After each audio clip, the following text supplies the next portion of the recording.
बिस्मिल्लाहिर्रहमानिर्रहीम, अस्सलामु अलैकुम। इस वीडियो में हम बात करेंगे किस तरह से भारत को जंगी जुनून लाहक हो चुका है और वो अब अजीबोगरीब बातें कर रहा है। जंगी जुनून में जिस तरह कोई पागल हो जाता है वो सूरत हाल है और इसीलिए उसने इतनी गुर्बत के बावजूद बहुत तेज़ी से और बहुत जल्दी में ये ख्वाहिश की है और उसकी कोशिश है कि वो जल्द अज़ जल्द अपनी जो फ़ज़ाइया है उसको मज़बूत कर सके, जो बड़ी ही कमज़ोर है।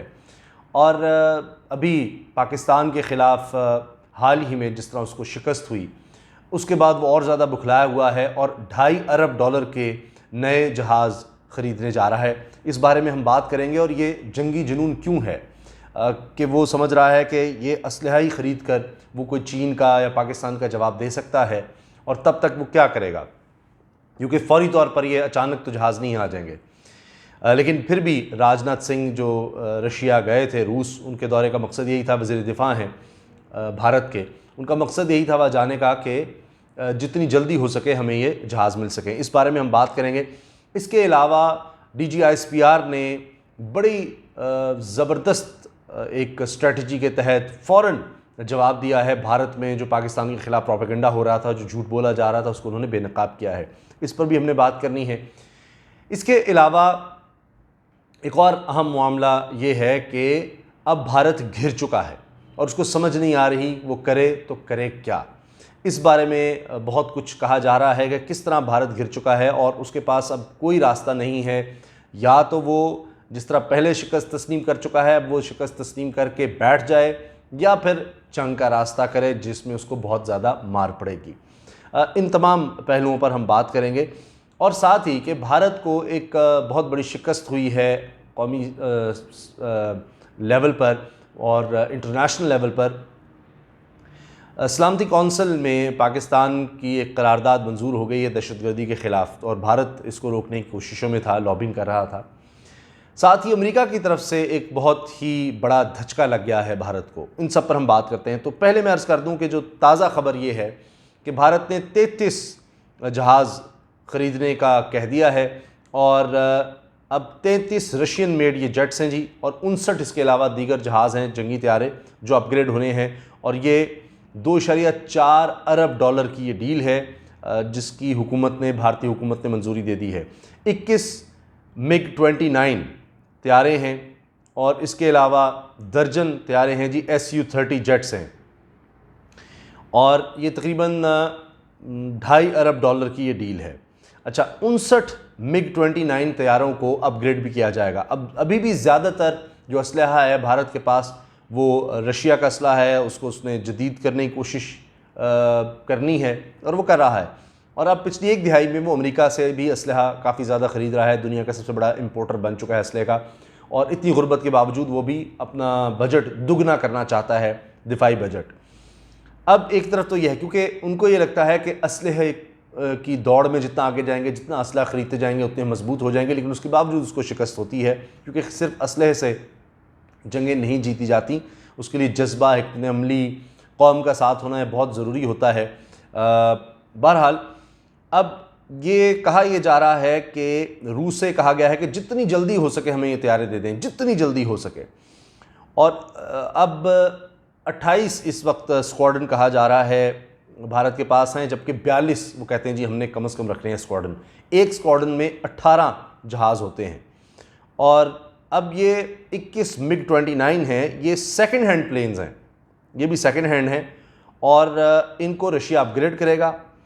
और इसके अलावा 12 Su-30 MKIs जो हैं ये लाइसेंस के तहत भारत में इनको बनाया जाएगा।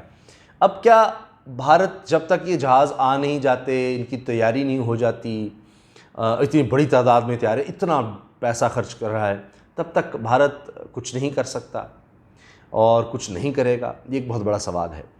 अब तब तक प्रोपेगेंडा तो वो कर सकता है। अब हुआ ये है कि भारत को ऐसे लग रहा है, उनके फ़ौजियों को पाकिस्तान से इतना खौफ है, पाकिस्तान की फ़ौज से, कि उनको हर वक्त ये होता है कि पता नहीं क्या हो गया है। अब भारत ने ये कहना शुरू कर दिया, उनके मीडिया में बात चलनी शुरू हो गई कि गिलगित बल्तिस्तान में भी और LOC पर भी मज़ीद फ़ौज पाकिस्तानी आ गई है, मज़ीद फ़ौज तैनात कर दी गई है। यानी हमारा एक एक फ़ौजी भी उनको 10-10 लगते हैं शायद। तो अब DGISPR ने वाज़े कर दिया है कि कोई इजाफी फ़ौज तैनात नहीं की गई, यानी इसका मतलब यह है कि हमारी जितनी फ़ौज वहाँ पर पहले मौजूद है वही काफ़ी है भारतीयों के लिए, उसी से उनका बुरा हाल है पहले ही, तो मज़ीद हमने कोई फ़ौज तैनात नहीं की। फिर ये कहा गया भारत में कि जी स्कर्दू की एयरबेस चीन के हवाले कर दी गई है, वहाँ चीनी फ़ौजी आ गए हैं, चीनी जहाज़ आ गए हैं, इतना खौफ है, इतना डर है कि पता नहीं हम यहाँ से भी गिर गए। तो उनको दिन में भी वो एक होता है ना, दिन में तारे तो नज़र आते ही हैं उनको, अब ये उनको ख्वाबों में ख्यालों में हर वक्त पाकिस्तानी फ़ौज, और जब से वो अभिनंदन वाला वाक़या हुआ है उनको अब एयर बेसिस पे भी पता नहीं खौफ रहता है कि क्या हो जाएगा। तो DGISPR ने क्लियर कर दिया है मेजर जनरल बाबर इफ्तिखार साहब ने कि ऐसी कोई बात नहीं है और कोई स्कर्दू की एयरबस चीन के हवाले नहीं की गई, हमें किसी के हवाले करने की कोई ज़रूरत नहीं है। और हमारे अपने जहाज़ अल्हम्दुलिल्लाह, हमारे अपने पायलट्स, हमारी अपनी फ़ौज ही काफ़ी है। और उसका सबूत यह है कि जितनी फ़ौज है वही उनको बहुत ज़्यादा लग रही है कि ये कितनी ज़्यादा फ़ौज यहाँ पर आ गई है, क्या हो गया, इजाफी फ़ौज आ गई है, बस ऐसे ही। असल में वो अपनी कौम का ध्यान इस तरफ लगाना चाहते हैं, नफ़रत बेचकर, पाकिस्तान से नफ़रत वो बेचते हैं, और इसके अलावा आलमी बरादरी को दिखाना चाहते हैं, इंटरनेशनल ऑर्गेनाइजेशन को, देखें कि ये हमें दोनों तरफ से घेरा जा रहा है, चीन भी आ गया, हमारी मदद करो, पाकिस्तान को रोक लो, ये ना कुछ करें, ये ना कुछ करें। तो मैं पहली वीडियोज़ में कह चुका, और उस बारे में इमरान खान साहब ने हालिया बयान फ्लोर ऑफ हाउस दिया। पहली दफ़ा तारीख़ में हुआ है कि किसी वज़ीर-ए-आज़म ने पार्लियामेंट के अंदर भारत का नाम लेकर कहा हो कि उसने ये दहशतगर्दी करवाई है। और वो कह रहे थे, काबीना में बात कर रहे थे कि ये जो सारा वाक़या हो रहा है चीन के साथ, इससे ध्यान हटाने के लिए भारत कोई ना कोई कार्रवाई करेगा, और वो भारत ने ये की है। स्टॉक एक्सचेंज पर जो हमला करवाया है उसके बारे में पता चल रहा है कि जो फ़ोन कॉल्स हैं दहशतगर्दों की वो कंधार से आ रही थी, अफ़गानिस्तान से। हम पहले ही इन खदशात का इजहार कर रहे थे, और वहाँ पर भारत के जासूस भी हैं, भारत के करिंदे भी हैं, दहशतगर्द हैं, वो पाकिस्तान के ख़िलाफ़ कार्रवाई करते हैं। उनके नाम अक़वाम मुत्तहिदा तक पाकिस्तान ले जा चुका है, और एक को तो पाकिस्तान ने दहशतगर्द डिक्लेयर कराने की कोशिश की, लेकिन उसको वीटो कर दिया अमेरिका ने। तो ये तो सूरत हाल है। लेकिन एक और करारदाद जो है कौमी असम्बली में, ये सिक्योरिटी कौंसिल में मंजूर हुई है कि जो दहशतगर्द हमला हुआ पाकिस्तान स्टॉक एक्सचेंज पर, इसके ख़िलाफ़ और इसके पीछे जो भी हैं उनको सज़ा देने की बात हुई है। अब जब इन्वेस्टिगेशन जिस तरह से आगे बढ़ रही है और सब सामने आएगा, तो ये भारत के लिए एक बड़ा मुश्किल था, उसकी बदनामी होनी है, उसको पता है। तो लिहाजा वो चाहता था कि इस तरह की कोई करारदाद ना आए। तो ये आने वाले दिनों में उसके लिए बड़ी मुश्किल हो सकती है, और पूरी दुनिया नज़र आ रहा है कि पाकिस्तान के साथ खड़ी है, और दहशतगर्दी के ख़िलाफ़ जो पाकिस्तान जंग लड़ रहा है उसमें पाकिस्तान का साथ दे रही है।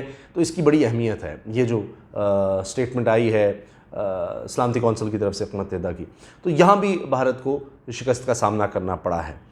अब भारत पूरी दुनिया में चाह ये रहा था, उनकी स्टेटमेंट थी कि हम पाकिस्तान को तनहा कर देंगे, लेकिन उल्टा उसके साथ वो हो गया है। पाकिस्तान को तनहा करने चला था और अब ख़ुद तनहा हो गया है और हर तरफ से घिर गया है।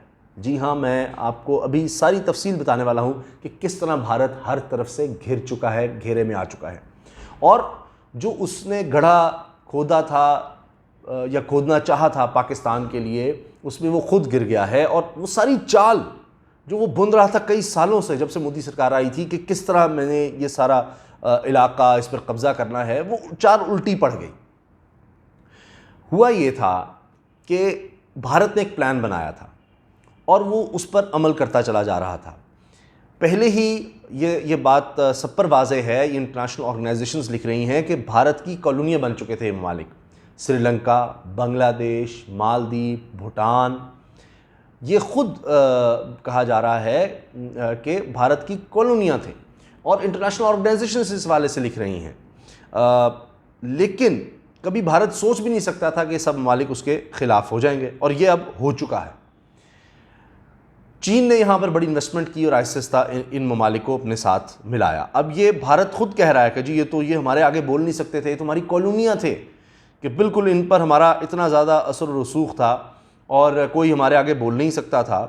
तो ये अब क्या हो गया है कि ये सारे ममालिक, यानी नेपाल भी गया, भूटान भी, मालदीव, श्रीलंका और बांग्लादेश भी, अब ये हमारी सुनते नहीं है। तो हमारे बिल्कुल कॉलोनी होते थे कि भूटान ने, मैं आपको लेटेस्ट खबर दे रहा हूँ, भूटान ने किया है कि भारत का पानी रोक लिया है, जो दिहाइयों से कभी नहीं हुआ था।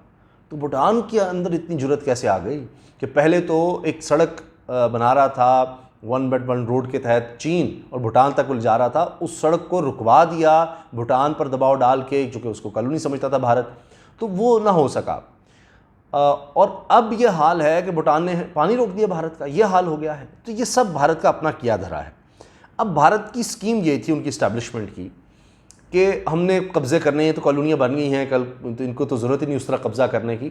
लेकिन उन्होंने नक्शे तैयार करना शुरू कर दिए और नक्शे पास करना शुरू कर दिए। एक नक्शा उन्होंने बनाया हाल ही में, गिलगित बल्तिस्तान को उसमें भारत का हिस्सा दिखाया, जो पाकिस्तान का हिस्सा है उसको, मकबूजा कश्मीर को और फिर आज़ाद कश्मीर को दिखाया। अच्छा, फिर अक्सर चीन को भी दिखा दिया, जो चीन का इलाका है कि ये भी जी भारत का हिस्सा है, उसको भी उस नक्शे में दिखा दिया और उसको भी अटूटंग कह दिया। इससे पहले जब ये सड़कें बना रहे थे इन इलाकों के करीब और दिफाई तौर पर, तो चीन ने इतना एतराज़ नहीं किया था, जो मुतनाज़ा इलाकों के साथ साथ सड़कें हैं।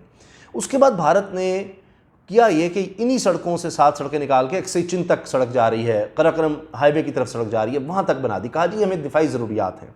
अब सियाचिन के लिए भी सड़कें बड़ी ज़रूरी हैं, जहाँ पर भारतीय फ़ौज है। मकबूजा कश्मीर में भी भारतीय फ़ौज है, उसके लिए भी ज़रूरी हैं। दीगर दिफाई निज़ाम के लिए बड़ी ज़रूरी हैं। फिर उन्होंने जो एयरबेस बनाई हुई है यहाँ पर, उसके लिए बड़ी ज़रूरी हैं। तो चीन पहले तो ये नोट कर रहा था, सब चीज़ें देख रहा था, पाकिस्तान को हर चीज़ पता थी।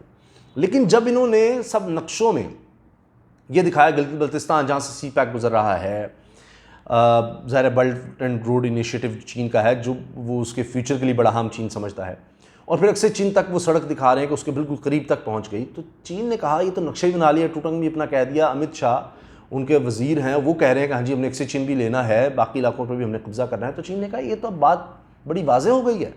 और फिर उसके बाद ये मुतनाज़ा इलाकों में तामीर, और चीन ने उससे कहा आप रोकें। फिर ये सारा मामला खड़ा हो गया, बात आगे बढ़ती चली गई। फिर उन्होंने जाकर चीनी पर हमला करने की कोशिश की और जवाब में फिर इनके इतने फ़ौजी भी मारे गए। अब लेटेस्ट खबर यह है कि जो इनके मुज़ाकरात हो रहे थे आला तरीन सतह पर, उनका नया दौर था, वो भी नाकाम हो गए हैं। और चीन ने कहा है कि अब हम इस तरह गुलवान वैली से नहीं जाएंगे, इस वादी से, हमें आपका सारे समझ आ गई है, उन्होंने ये कहा। और इस दफ़ा भारत की हुदूद में आके मुज़ाकरात हुए हैं और वहाँ पर उन्होंने कह दिया कि अब तो सवाल ही पैदा नहीं होता कि हम यहाँ से जाएंगे। अब चीन यहाँ से जा नहीं रहा किसी भी सूरत। भारत का ये है कि शायद सर्दी आए तो यहाँ से चले जाएं, बस यही उनकी एक बेहतरीन सोच है। और हम असलहा ख़रीद कर, बहुत ज़्यादा ये जहाज़ ख़रीद कर कोई चीन पर दबाव डाल लेंगे, ये हो जाएगा। किसी तरह से मुज़ाकरात के ज़रिए कह रहे हैं वापस चले जाएँ, चीन फ़ौज वापस चली जाए और मुतनाज़ा इलाके जो हैं वो छोड़ दे। अब चीन कह रहा है कि मुतनाज़ा थे और पहल की भारत ने यहाँ आकर सड़कें तामीर करके और ये सारा कुछ मामला बिगाड़ के। अब नहीं चीन वापस जा रहा।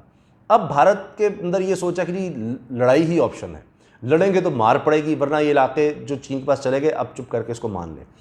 अब चीन के ये जहाँ जो इलाके चीन के कब्ज़े में आ गए हैं, चीन सिर्फ यहाँ तक नहीं रुक रहा। अब उसको ये है कि जो इन्होंने सारी सड़कें तामीर की, ये तो दीगर जगहों पर भी ये कहीं साजिश ना करें। तो 1960 में जब हमने जो इलाके हासिल किए थे फिर इनको छोड़ दिए थे, 1962 में भी जंग के बाद कुछ इलाके अपने पास रखे, बाकी दे दिए, वो भी अब चीन कहता है कि वहाँ जाना पड़ेगा, वरना ये किसी वक्त भी भारत दोबारा इस तरह की शरारत कर सकता है, इस तरह की साजिश कर सकता है।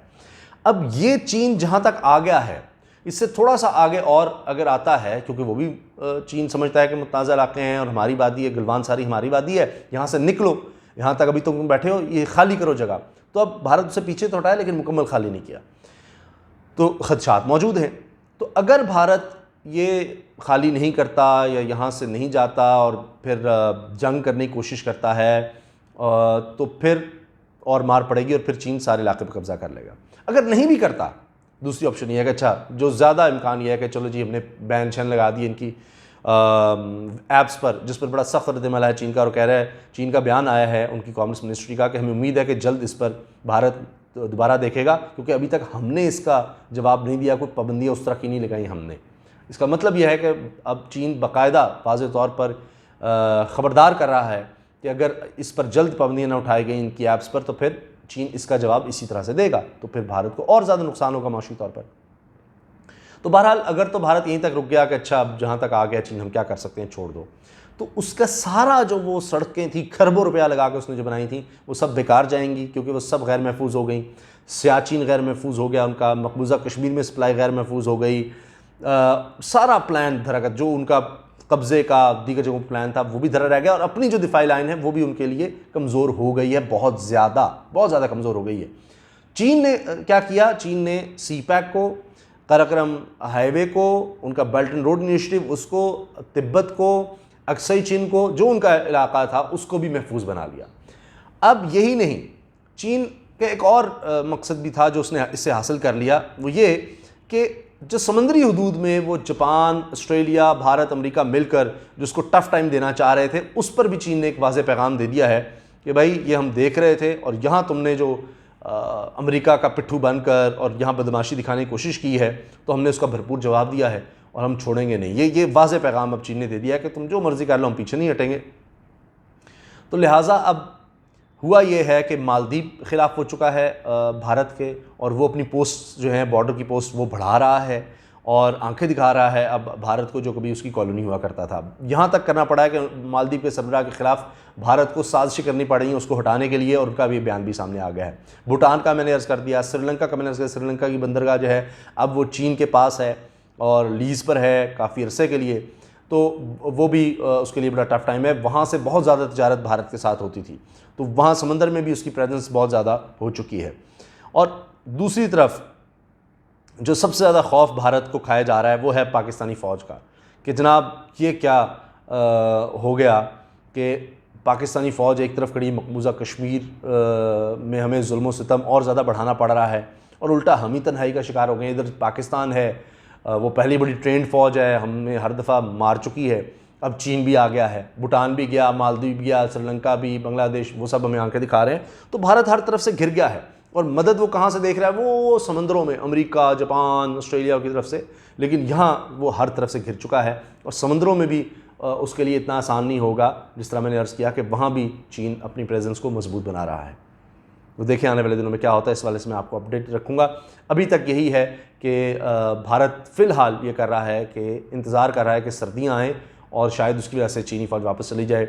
दूसरा ऑप्शन जंग का है कि इनको पीछे हटाने के लिए, वो भी नहीं लग रहा काबिल अमल। इतने जहाज़ मंगवा कर, इतनी दौलत खर्च करके एक तरफ इन हालात में भी, इतने हालात में जब वबा है, कोरोना है, गरीब मर रहे हैं वहाँ पर भारत में, फिर भी वो $2.5 अरब खर्च कर रहा है कि जल्द से जल्द जहाज़ ख़रीद कर हम कोई दबाव डाल सकें, अपने आप मजबूत कर सकें। तो फौरी तौर पे वो कुछ नहीं कर सकता, सिर्फ यही मिन्नत समाजत हो रही है, मुज़ाकरात हो रहे हैं, उससे कोई हल नहीं निकलता। तो हर तरह से भारत घिर चुका है। जंग करता है तब मार पड़ेगी, यहाँ बैठता है तो सारे इलाके चुप करके बैठ जाता है, सारे इलाके गए, उस समय बड़ी बेइज्जती होगी और सारी जो इन्वेस्टमेंट की थी, जो कब्ज़ों की कोशिश की थी, वो भी सब कुछ गैर महफूज हो जाएगा। हत्ता कि जंग की सूरत में ये हालात भी हो गए हैं कि मकबूजा कश्मीर भी हाथ से जा सकता है, सियाचिन भी चूँकि गैर महफूज हो चुका है वो भी जाएगा, लद्दाख भी जाएगा, सब इलाके उसके हाथ से जा सकते हैं। और वो जो 1962 में चीन ने उसको थोड़े बहुत इलाके वापस किए थे, वो भी उसके हाथ से दोबारा चले जाएंगे। मालदीव, भूटान पर उसका असर और रसूख कम होता चला जा रहा है और वो जो भूटान में उसने सड़क रुकवाई थी, आने वाले दिनों में चीन हो सकता है वो भी तामीर कर दे। तो ये बुरे तरीन यूँ समझें कि हालात हैं भारत के लिए। उसको समझ नहीं आ रही कि वो यहाँ से निकले तो निकले कैसे, और ये सब अपना किया धरा है। जब आपकी नीयत ख़राब होगी, आप दूसरों पर कब्ज़ा, दूसरों को बर्बाद करने, ख़राब करने, दहशतगर्दी करने की वहाँ पर कोशिश करेंगे, तो कभी ना कभी तो उसका रद्द-ए-अमल आएगा। वो जो गड्ढा आप दूसरों के लिए खोदते थे, आज वो उसमें खुद गिर गए। इजाज़त दीजिए, अल्लाह हाफ़िज़। पाकिस्तान ज़िंदाबाद।